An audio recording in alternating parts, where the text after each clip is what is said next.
Hello guys, during the interview a commonly asked question is how to encounter a Unicode decode error while working in Python. So don't worry, I will tell you in detail what is it and how to solve it. So let's get started. First, what is it? So this error happens when Python tries to read a file or string, but the encoding does not match the file's actual content.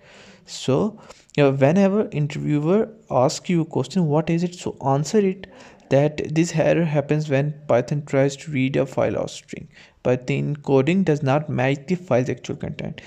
And then tell them and that if your file contains non-UTF-8 characters like special symbols or foreign language text and Python defaults UTF-8 encoding, it may fail to process the data.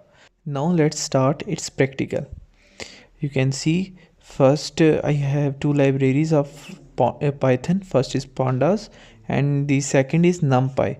So what I will do is first I import run this code, and then you can see on my second line I have data of global superstore and I use p.read.csv to read this file.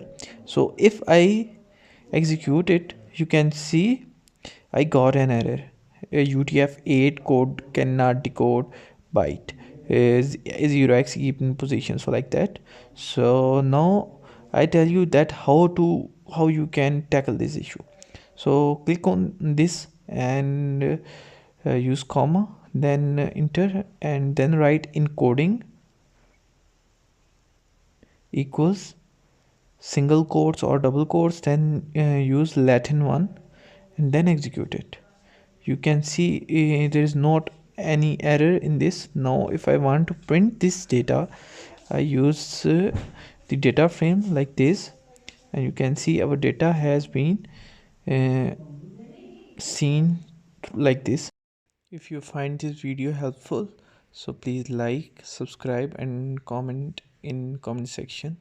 Stay tuned with us.